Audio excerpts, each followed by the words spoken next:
Há 67 anos atrás, travava-se um embate entre os Estados Unidos e a extinta União Soviética, para saber quem tinha a melhor tecnologia e o controle do espaço.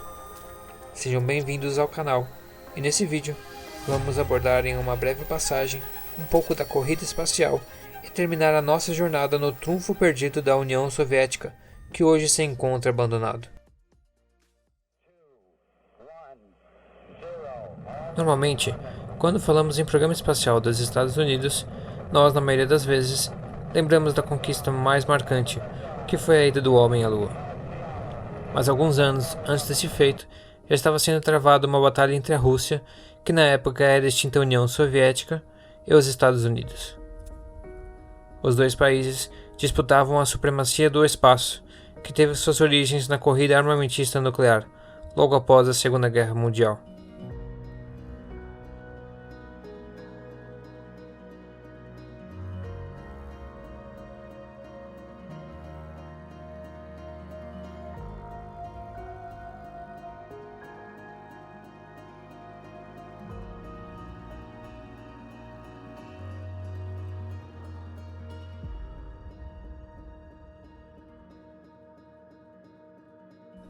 Em 2 de agosto de 1955, teve de fato o início da nova corrida espacial, e foi quando a União Soviética respondeu ao anúncio dos Estados Unidos 4 dias antes de lançar satélites artificiais para o Ano Geofísico Internacional, declarando que também lançariam um satélite no futuro próximo. Em fevereiro de 1957, os cientistas de foguetes Sergei Korolev buscou e recebeu permissão do Conselho de Ministros para criar um satélite simples. Em uma sexta-feira, dia 4 de outubro de 1957, exatamente às 10h28 da noite de Moscou, o Sputnik 1 foi lançado. A União Soviética largou na frente da corrida, assustando os americanos, e foi tão impactante para a corrida na época que se deu até o nome de Crise do Sputnik. Esse termo representa um momento de choque que viviam os americanos com o lançamento do satélite soviético, e como eles não estavam satisfeitos com os avanços feitos por eles até o momento.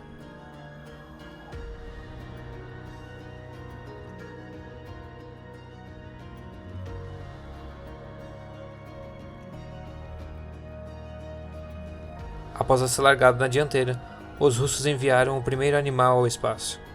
A cadela russa Laika subiu ao espaço em 3 de novembro de 1957, a bordo da Sputnik 2.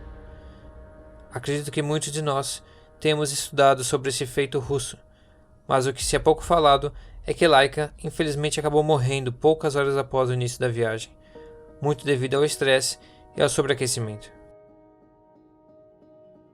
Foi lançado em 12 de abril de 1961 o primeiro homem ao espaço. Yuri Gagarin fez um voo dando uma volta completa pela órbita da Terra, que durou 108 minutos no total. Nessa viagem, Yuri disse a famosa frase: "A Terra é azul". Foi um grande golpe da União Soviética, demonstrando-se superior e liderando o início da corrida espacial. Yuri foi considerado um herói nacional no retorno de sua viagem. Os russos, em 1959, já estavam lançando naves não tripuladas para a Lua, com o seu projeto Luna. Foram responsáveis também pela primeira mulher chegando ao espaço.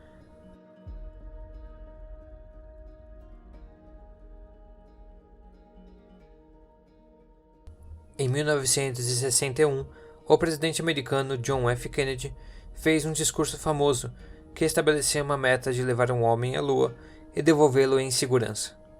Durante esse discurso, também foi onde ele proferiu sua fala icônica. Why choose this as our goal? And they may well ask, why climb the highest mountain? Why 35 years ago fly the Atlantic? Why does Rice play Texas? We choose to go to the moon. We choose to go to the moon.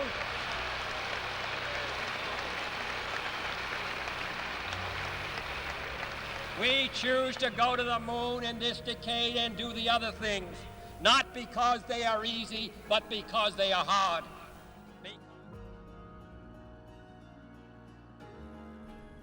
Apesar da liderança russa, os Estados Unidos estavam fazendo avanços significativos, Em 20 de fevereiro de 1962, a NASA lança John Glenn para fazer uma volta pela órbita da Terra, pouco menos de um ano após o lançamento de Yuri Gagarin. Esse feito foi representado no filme de 2016 Hidden Figures, ou em português, Estrelas Além do Tempo. Durante os anos seguintes, ambos os países tentavam lançar novas formas de alcançar o espaço. Nesse período, não obtiveram nenhum feito relevante, mas tudo mudou quando a promessa do presidente americano concretizou-se em 20 de julho de 1969. A Apollo 11 pousa na Lua com sucesso. 9. Ignition sequence start. 6, 5, 4, 3, 2, 1, 0. All engine running. Liftoff. We have a liftoff. 32 minutes past the hour. Liftoff on Apollo 11. Houston, Tranquility Base here. The Eagle has landed. Roger, Tranquility. We copy you on the ground. Hippity hopping over hill and dale.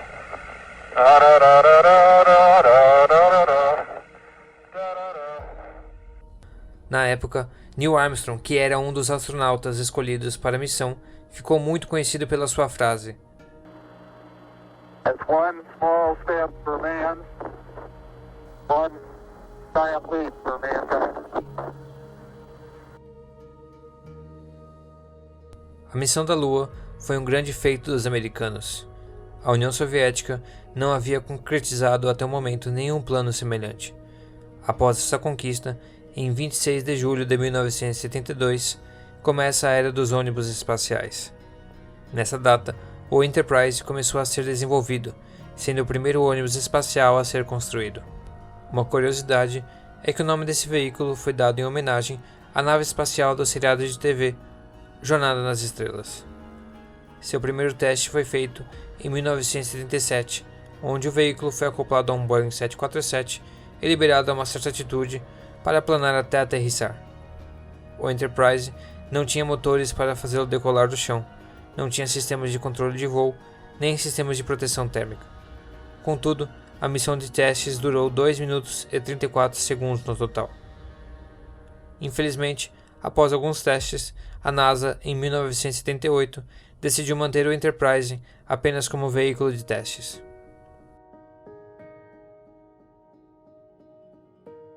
Já em 1975, começa o desenvolvimento do ônibus espacial Columbia, que seria basicamente o sucessor do Enterprise.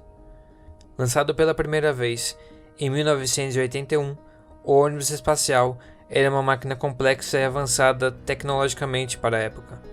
Com 37,23 metros de altura e uma capacidade de carregar até 22 toneladas, o ônibus espacial podia atingir até 28.000 km por hora.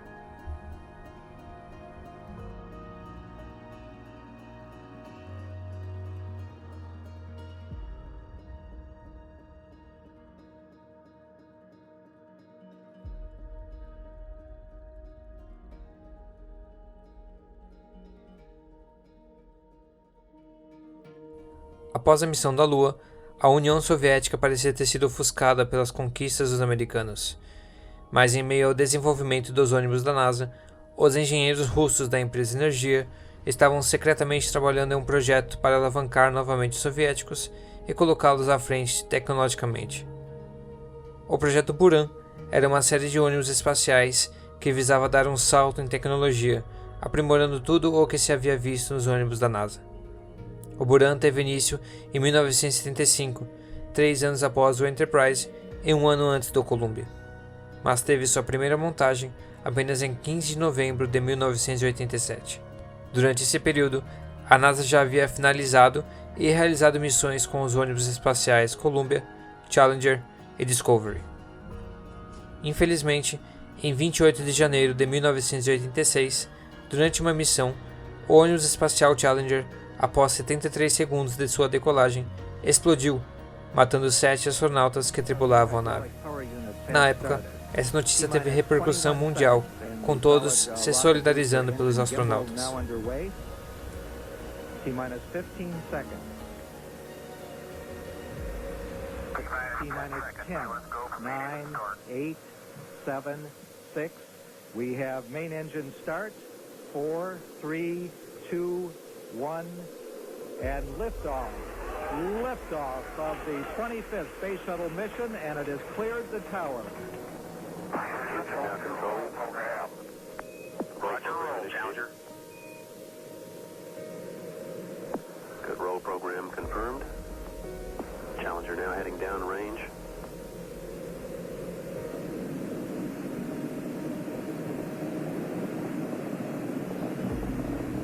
Engines beginning throttling down now at 94%. Normal throttles for most of the flight, 104%. We'll throttle down to 65% shortly. Engines at 65%, 3 engines running normally, 3 good fuel cells, 3 good APUs. Velocity 2,257 feet per second. Altitude 4.3 nautical miles, downrange distance 3 nautical miles. So the 25th Space Shuttle mission is now on the way after more delays than NASA cares to count. This morning it looked as though they were not going to be able to get off. 1 minute 15 seconds, velocity 2,900 feet per second, altitude 9 nautical miles. O Buran teve uma grande vantagem, porque os engenheiros da energia puderam aproveitar em todos esses anos tudo o que havia dado certo nos projetos da NASA e o que eles poderiam melhorar. Na sua finalização, o Buran havia várias melhorias comparadas aos ônibus espaciais da NASA. O que certamente chama atenção seria sua capacidade de carga de 100 toneladas, 78 toneladas a mais que o Columbia, e suas funções de pouso e decolagem totalmente automatizadas. O Buran também fez aprimoramentos em seu escudo térmico para a proteção de reentrada. Sem dúvida, os soviéticos projetaram essa aeronave para fazer frente a frente aos avanços americanos e colocar a Rússia em uma posição de potência. O projeto era muito custoso e não se sabia exatamente o seu uso militar. Há muitas especulações que o projeto Buran foi plagiado da NASA e, em sua maioria, é devido a similaridades exteriores e alguns aspectos técnicos. O Buran tinha potencial para ser um grandioso projeto e, em 15 de novembro de 1988, fez seu primeiro voo orbital, alcançando ótimos resultados. Parecia na época que os soviéticos haviam acertado, mas as circunstâncias não ajudaram e o momento que a União Soviética vivia era crítico. Em uma sequência de eventos, se deu a dissolução da União Soviética em 31 de dezembro de 1991. Com a falta de recursos e de apoio, acabou levando em 1993 à paralisação total do projeto, nunca sendo oficialmente cancelado. Depois de 29 anos, o Buran se encontra esquecido em uma base do Cazaquistão. Alguns conseguem chegar até o galpão e entrar para ver a aeronave. Mas, como teoricamente é um local secreto, se você for pego, pode ser detido e penalizado pelos oficiais russos. Buran foi um avanço imenso desde o Sputnik. Foi o topo do desenvolvimento tecnológico soviético, tendo sem dúvida mentes brilhantes trabalhando por trás do projeto. Mas como tudo que é criado pelo homem sempre depende do teste do tempo, e os bilhões gastos entre recursos e engenheiros acabaram sendo jogados fora e esquecidos, levando o projeto ao esquecimento e à degradação natural.